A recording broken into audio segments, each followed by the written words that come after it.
ICT virtual classroom पे आप सभी बच्चों का स्वागत है। आज हम पढ़ने वाले हैं कक्षा 11वीं का फिजिक्स, जिसके अंतर्गत हम पढ़ेंगे 4th चैप्टर समतल में गति। इससे पहले हमने इस चैप्टर के अंतर्गत जो चीज़ें पढ़ी थी, हमने इसके अंतर्गत पढ़ा था अदिश राशियाँ, सदिश राशियाँ। अदिश राशियाँ यानी स्केलर क्वांटिटीज क्या होती हैं? वे भौतिक राशियां जिन्हें व्यक्त करने के लिए केवल परिमाण की आवश्यकता होती है, यानी इन्हें व्यक्त करने के लिए दिशा की आवश्यकता नहीं होती है। इसके अंतर्गत कौन कौन सी भौतिक राशियां आएंगी? जैसे दूरी, समय, चाल, कार्य आदि। इसके बाद जो हमने पढ़ा था सदिश राशियां, वे भौतिक राशियां जिन्हें व्यक्त करने के लिए परिमाण तो चाहिए ही चाहिए, साथ ही साथ दिशा की भी आवश्यकता होती है। और इन भौतिक राशियों के अंतर्गत कौन कौन सी राशियां आएंगी? सदिश राशियों के अंतर्गत आएंगे विस्थापन, वेग, त्वरण, बल आदि। ये सभी भौतिक राशियां सदिश राशियां होती हैं। सदिश राशियां यानी वेक्टर क्वांटिटीज और अदिश राशियां यानी स्केलर क्वांटिटीज। इसके बाद हमने पढ़ा था इससे पहले वाले क्लास में एकांक सदिश यानी यूनिट वेक्टर।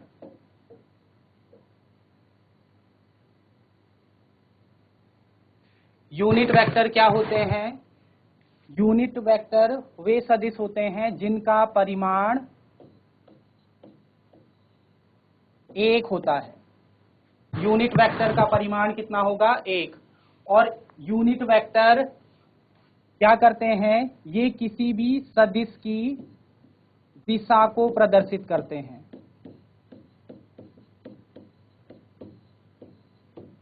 यूनिट वेक्टर हम किस लिए इनका इस्तेमाल करते हैं? तो किसी भी सदिश राशि की अगर दिशा को प्रदर्शित करना है तो यूनिट वेक्टर की सहायता से कर सकते हैं।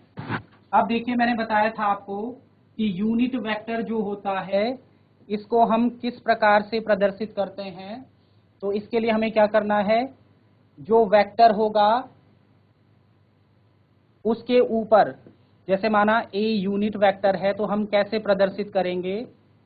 ए, और इस ए के ऊपर हम क्या करेंगे? एक कैप लगाएंगे। तो ये क्या प्रदर्शित करेगा? यूनिट वेक्टर को प्रदर्शित करेगा। अगर हमें क्या करना है, ये बताना है कि इस यूनिट वेक्टर का परिमाण कैसे, कितना होगा, या उसको कैसे प्रदर्शित करेंगे। तो ए कैप और इसका मापांक लिख देंगे। तो ये क्या बताएगा? यूनिट वेक्टर के परिमाण को बताएगा। यूनिट वेक्टर के परिमाण को बताएगा। और इसका मान कितना होगा? इसका मान होगा 1, क्योंकि एकांक सदिश जो यूनिट वेक्टर होता है उसका परिमाण कितना होता है? उसका परिमाण 1 होता है। अब यूनिट वेक्टर के ही अंतर्गत अगला जो वेक्टर होता है उसे कहते हैं लंब कोणीय एकांक सदिश। ये भी यूनिट वेक्टर का ही एक प्रकार होता है, लंब कोणीय एकांक सदिश। इसे कहते हैं ऑर्थोगोनल यूनिट वेक्टर।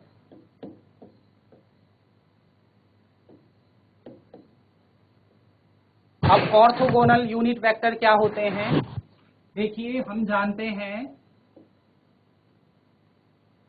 माना O मूल बिंदु है और मूल बिंदु से हम क्या करते हैं? अक्ष खींचते हैं। तो माना ये x अक्ष खींची हमने, ये y अक्ष है और यहाँ पर एक तीसरी अक्ष भी खींच देते हैं, माना ये z अक्ष है। यहाँ पर हमें ध्यान में रखना होगा कि ये तीनों एक्सिस कैसी होंगी? लंब कोणीय होंगी। यानी इन तीनों जो अक्ष है उनके बीच का एंगल क्या होगा, 90 डिग्री।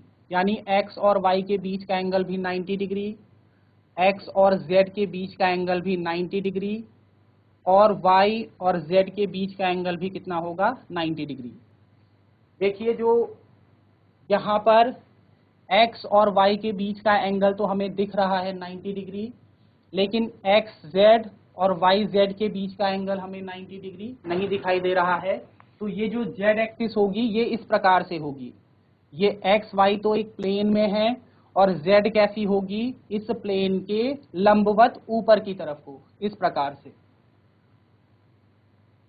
ठीक है, तो ये x y z क्या है, ये 3 एक्सिस हैं, 3 अक्ष हैं। अब क्या होता है, जो x एक्सिस है इसके अनुदिश अगर हमें एकांक सदिश को प्रदर्शित करना है तो हम किससे करते हैं, हम इसे आई कैप की सहायता से प्रदर्शित करते हैं।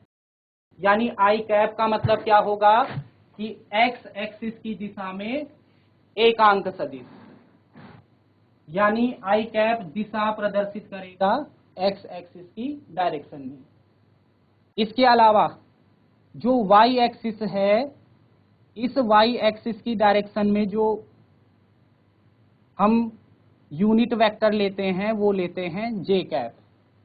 यानी कहीं पर j कैप होगा तो वो क्या बताएगा, y एक्सिस की दिशा में उस सदिश राशि की दिशा को बताएगा।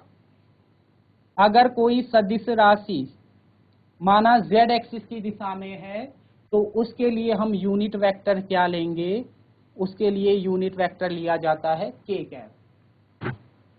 यानी किसी वेक्टर के साथ अगर k कैप लगा होगा तो वो बताएगा z एक्सिस की दिशा में वो वेक्टर है, यानी उस वेक्टर की दिशा z एक्सिस की दिशा में होगी। अब देखिए, अब ये तीनों क्या हैं, आई कैप, जे कैप, के कैप, ये यूनिट वेक्टर हैं कि यूनिट वेक्टर का जो परिमाण होता है वो 1 होता है। तो देखिए हम क्या लिख सकते हैं, हम लिख सकते हैं आई कैप का जो परिमाण होगा बराबर जे कैप का मॉड मापांक बराबर के कैप का मॉड कितना हो जाएगा, ये बराबर हो जाएगा किसके, ये बराबर होगा 1 के, क्योंकि यूनिट वेक्टर का जो परिमाण होता है वो 1 होता है। अब देखिए उदाहरण से समझते हैं, माना हमारे पास कोई भौतिक राशि है और उस भौतिक राशि का मान है सपोज, और भौतिक राशि कैसी है, सदिश राशि है। उस सदिश राशि का मान है सपोज 20 आई कैप। तो ये क्या बताएगा, ये बताएगा कि उस भौतिक राशि का परिमाण कितना है, 20 है। और आई कैप से क्या पता चलता है कि वो भौतिक राशि किस दिशा में है, तो वो x एक्सिस की दिशा में होगी। इसी प्रकार अगर किसी भौतिक राशि का मान है माना 10 के, तो ये क्या बताएगा कि वो जो भौतिक राशि है उसका परिमाण कितना है, 10 है, और वो किस डायरेक्शन में है, तो k यानी z एक्स की या z एक्सिस की दिशा में है। ठीक है, तो आप लोग इसे नोट कर लीजिए।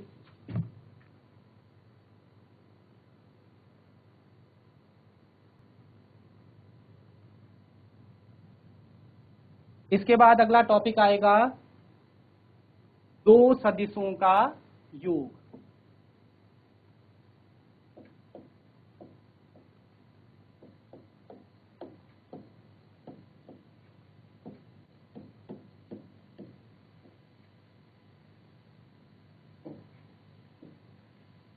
एडिशन ऑफ टू वेक्टर्स, हमें क्या करना है, दो सदिशों को जोड़ना है।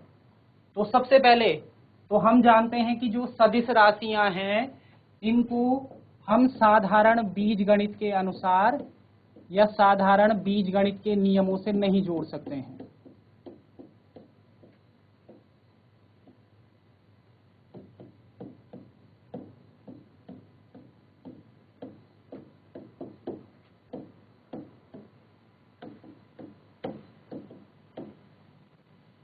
अब जब साधारण बीजगणित के नियमों से नहीं जोड़ सकते हैं तो इनके लिए जोड़ने के अलग नियम होते हैं।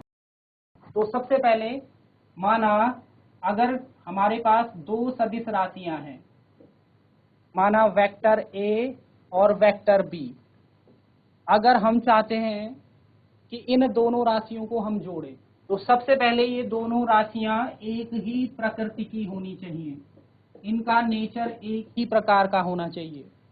नेचर एक ही प्रकार का होने का मतलब क्या है कि ये दोनों भौतिक राशियां इनका मात्रक एक ही हो या एक जैसी हो। इसका मतलब अगर माना ए वेग है तो बी भी वेग होना चाहिए, तब इनकी प्रकृति कैसी होगी, एक समान होगी। अगर ए माना विस्थापन है तो बी भी विस्थापन होना चाहिए, तभी ये आपस में जुड़ेंगे। तो माना ए और बी क्या हैं, दो सदिश राशियां हैं और हम क्या करते हैं, इनको आपस में जोड़ते हैं और इनको आपस में जोड़ने पर माना हमें एक रिजल्टेंट या एक तीसरा वेक्टर प्राप्त हुआ है, मान लेते हैं उसे माना आर। तो आर क्या होगा, सदिश ए और बी का, इसको हम कह सकते हैं ये इन दोनों सदिशों का परिणामी सदिश होगा, रिजल्टेंट वेक्टर होगा। आर क्या होगा, ए और बी का परिणामी सदिश होगा।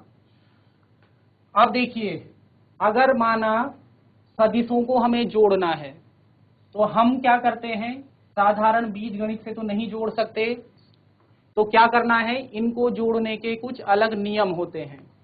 तो देखते हैं वो नियम कौन कौन से हैं। तो इनको जोड़ने की जो विधियां हैं, सदिशों को जोड़ने की जो विधियां हैं, इनकी विधियां सबसे पहले तो जो सदिशों को जोड़ना है उनकी इसकी मुख्यतः दो विधियां होती हैं। सबसे पहली विधि है जिसको हम कहते हैं ज्यामितीय विधि, और दूसरे प्रकार की विधि होती है जिसे हम कहते हैं गणितीय विधि, ज्योमेट्रिकल मेथड, और इस गणितीय विधि को कहा जाता है एनालिटिकल मेथड। अब ज्यामितीय विधि के अंतर्गत भी हमें तीन प्रकार की विधियां पढ़नी है। सबसे पहली विधि है सदिशों के योग की त्रिभुज विधि। दूसरे प्रकार की विधि होती है सदिशों के योग की समांतर चतुर्भुज विधि।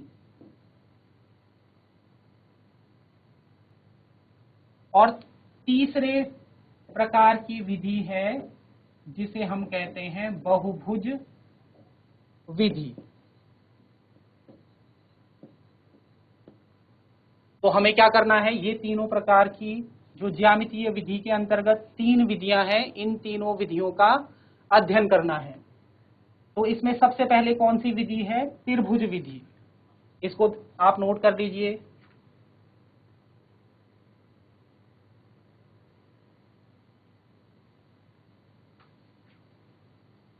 अब जो सबसे पहली विधि है सदिशों के योग की, उस विधि का नाम है त्रिभुज विधि,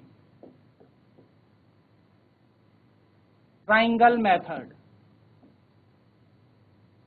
अब त्रिभुज विधि को कैसे समझेंगे, अगर माना दो सदिशों को हमें जोड़ना है, उदाहरण के लिए हमें वेक्टर ए और वेक्टर बी को जोड़ना है, तो यदि वेक्टर ए और बी किसी त्रिभुज की दो भुजाओं को प्रदर्शित करें तो जो उस त्रिभुज की तीसरी भुजा होगी वो तीसरी भुजा इन दोनों वेक्टर्स का योग होगी, यानी वो इन दोनों वेक्टर्स का परिणामी वेक्टर होगा। तो कैसे समझेंगे, माना हमने पहले पढ़ा था कि किसी सदिश राशि को प्रदर्शित करना है तो तीर की सहायता से या एक बाण की सहायता से प्रदर्शित कर सकते हैं। तो माना यहां पर मैंने एक वेक्टर खींचा है ए वेक्टर, माना ये है बी वेक्टर, ए वेक्टर और बी वेक्टर, इन दोनों वेक्टर्स को माना हमें जोड़ना है। तो कैसे जोड़ेंगे? देखिए, सबसे पहले हम क्या करेंगे, ए वेक्टर को खींचेंगे। हमने क्या खींचा? ए वेक्टर खींच लिया। अब क्या करेंगे, इस ए वेक्टर के बाणाग्र से, यानी जो आगे वाला हिस्सा है, इस ए वेक्टर के बाणाग्र से इस बी वेक्टर का ये जो पीछे वाला भाग है, या हम कह सकते हैं इसके अग्र भाग से इसके पश्च भाग को मिलाते हुए, यानी फिर हम बी वेक्टर को खींचेंगे। और किस प्रकार से खींचेंगे कि जो ए का आगे वाला भाग होगा बाणाग्र और बी के पीछे वाले भाग को मिलाते हुए हम क्या करेंगे, वेक्टर बी को खींच लेंगे। तो ये हमने वेक्टर बी खींच दिया, वेक्टर ए और वेक्टर बी। अब इन दोनों का जो योग होगा या जो परिणामी वेक्टर होगा उसको हम किस प्रकार से खींचते हैं, तो ए के ये जो वाले भाग से वेक्टर बी के आगे वाला भाग या बाणाग्र को मिलाते हुए हम एक वेक्टर खींच देते हैं इस प्रकार से। तो ये जो वेक्टर होगा, जो हमने कैसे खींचा है, ए के अंतिम बिंदु से, जो वेक्टर ए है उसका जो अंतिम बिंदु है ये, या हम कह सकते हैं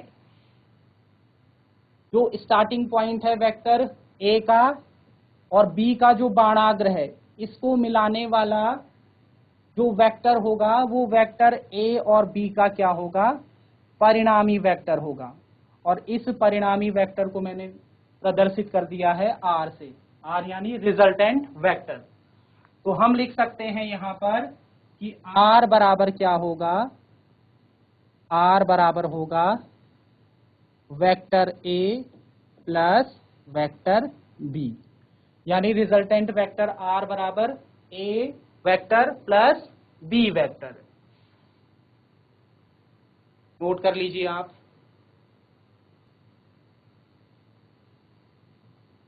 इसी में हम अगर माना इस रिजल्टेंट वेक्टर के परिमाण को ज्ञात करना चाहते हैं, तो हम जानते हैं कि किसी भी वेक्टर का परिमाण कितना होगा, तो उस एरो की जो लंबाई होगी वो उस वेक्टर के परिमाण को बताती है।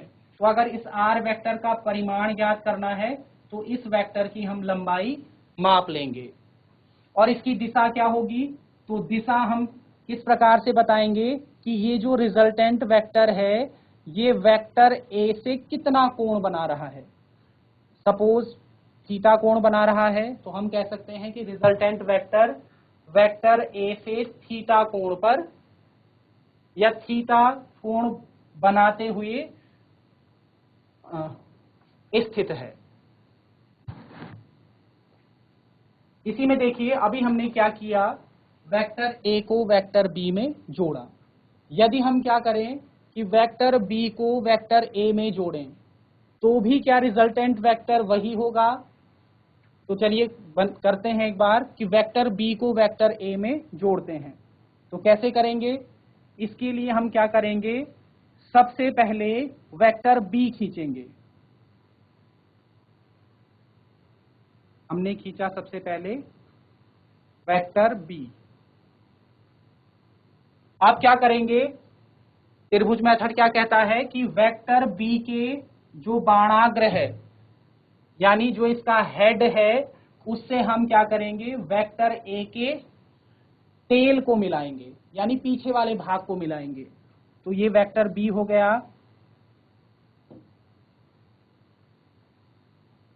ये माना वेक्टर बी हमने खींचा पहले। अब क्या खींचेंगे, हम वेक्टर ए खींचेंगे। तो वेक्टर ए खींचा हमने, फिर इसके बाद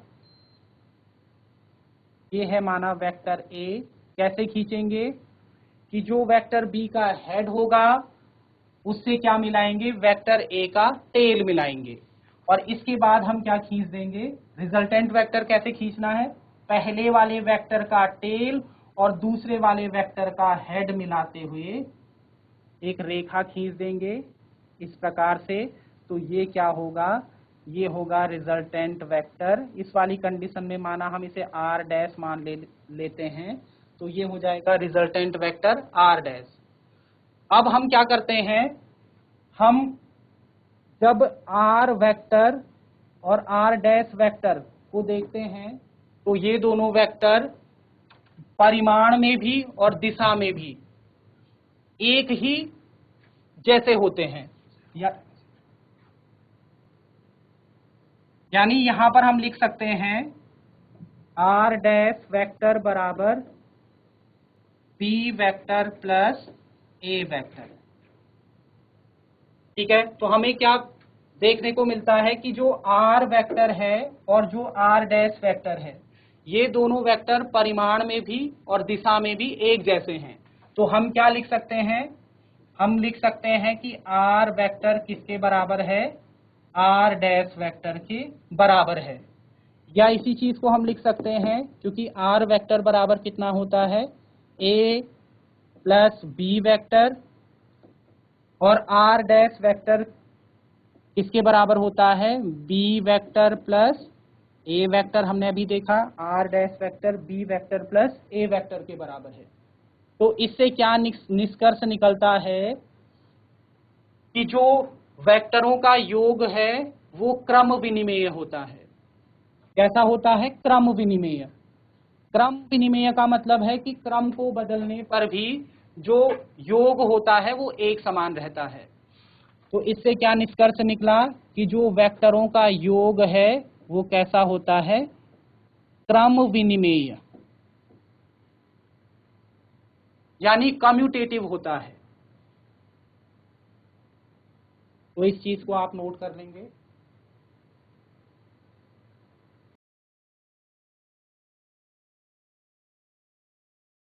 इसके बाद जो अगली विधि है वेक्टरों के योग की, वो विधि है समांतर चतुर्भुज विधि।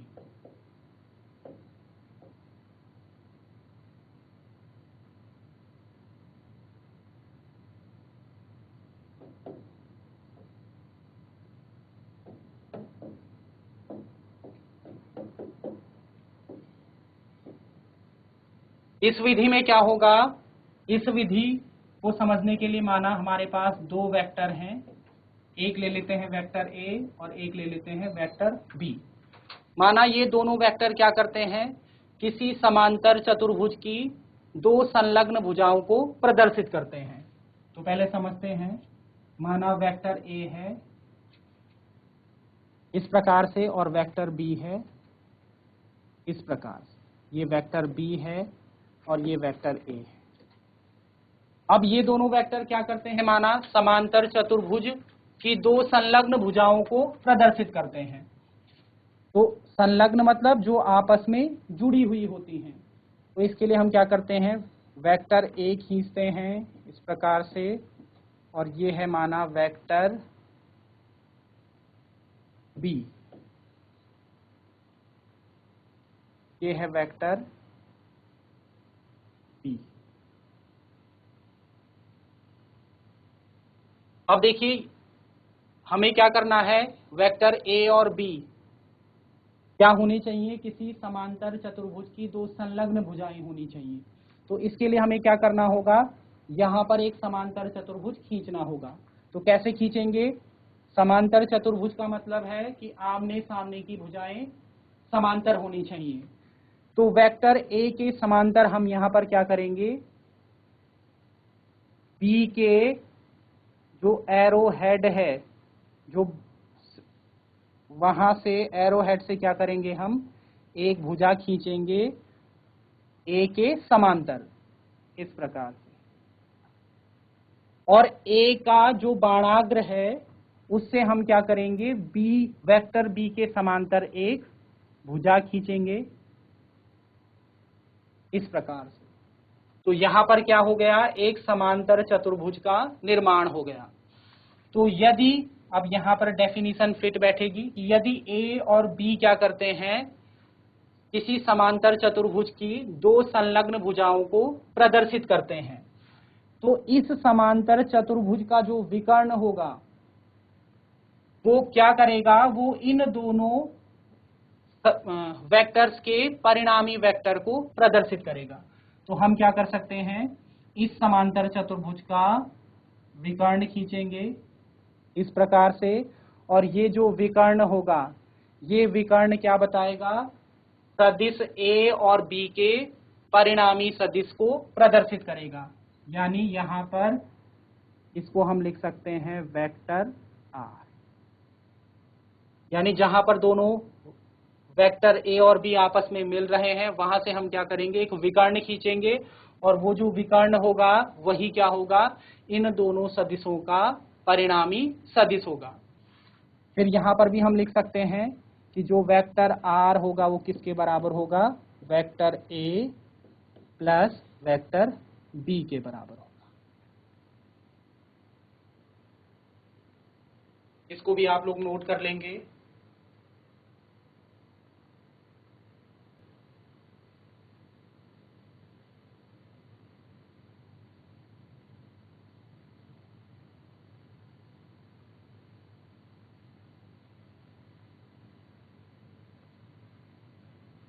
अब देखिए, कोई भी वेक्टर अगर है और हमें उनका योग माना ज्ञात करना है, तो उनका जो योग होता है वो किस चीज पर निर्भर करता है, उन दोनों वेक्टर्स के बीच बनने वाले कोण पर निर्भर करता है।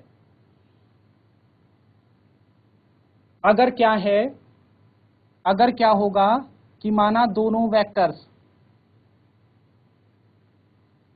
सपोज ए और बी, यहां पर वेक्टर ए और वेक्टर बी के बीच का कोण कितना है, दोनों वेक्टर्स एक ही डायरेक्शन में हैं, इनके बीच का कोण कितना है, 0 डिग्री है। तो यहां पर इन दोनों वेक्टरों का योग जो होगा, इनका जो रिजल्टेंट वेक्टर होगा वो अधिकतम होता है। दोनों वेक्टर्स एक ही डायरेक्शन में हैं, तो इनका जो रिजल्टेंट होगा वो कितना होगा, मैक्सिमम होगा।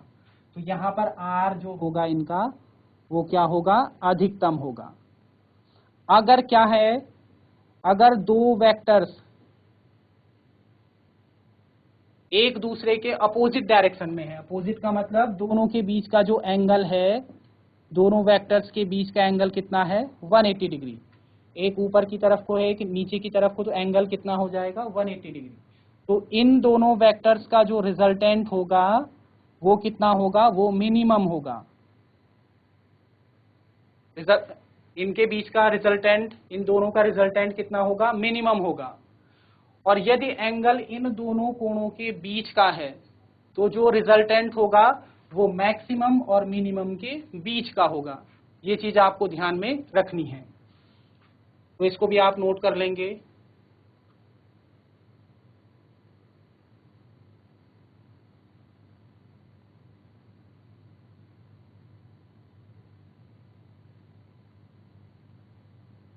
चलिए रिवीजन कर लेते हैं इस चीज का। आज हमने पढ़ा लंब कोणीय एकांक सदिश। ये क्या होते हैं, एक्स, वाई और जेड एक्सिस की जो डायरेक्शन में यूनिट वेक्टर होते हैं, उन्हीं को हम क्या कहते हैं, लंब कोणीय एकांक सदिश कहते हैं।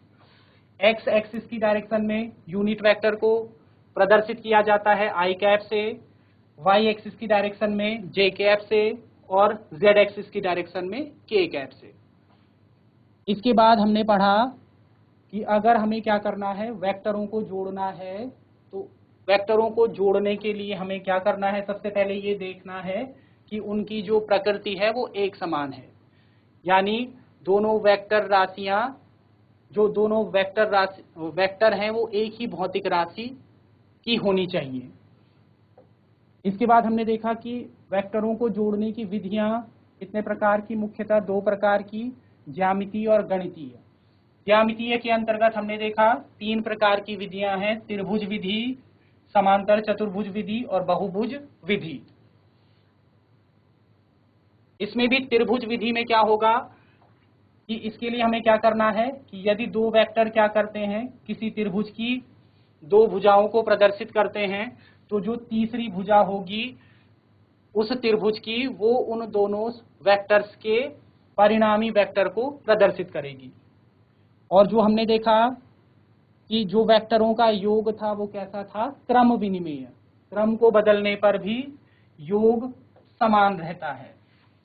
इसके अलावा हमने देखा समांतर चतुर्भुज विधि कि यदि दो वेक्टर्स क्या करते हैं, किसी समांतर चतुर्भुज की दो संलग्न यानी आपस में जुड़ी हुई संलग्न भुजाओं को प्रदर्शित करते हैं, तो इस चतुर्भुज का जो विकर्ण होगा वो इन दोनों वेक्टर्स के परिणामी वेक्टर को प्रदर्शित करेगा या परिणामी वेक्टर होगा।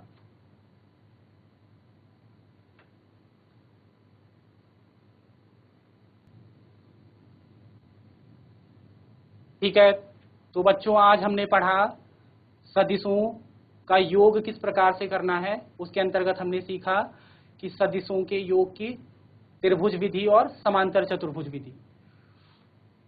आप लोगों ने क्या करना है कि जो भी आज हमने पढ़ा है उसको आप अपने घर में भी रिवाइज करेंगे और इसके आगे वाले जो टॉपिक्स होंगे वो हम नेक्स्ट क्लास में पढ़ेंगे।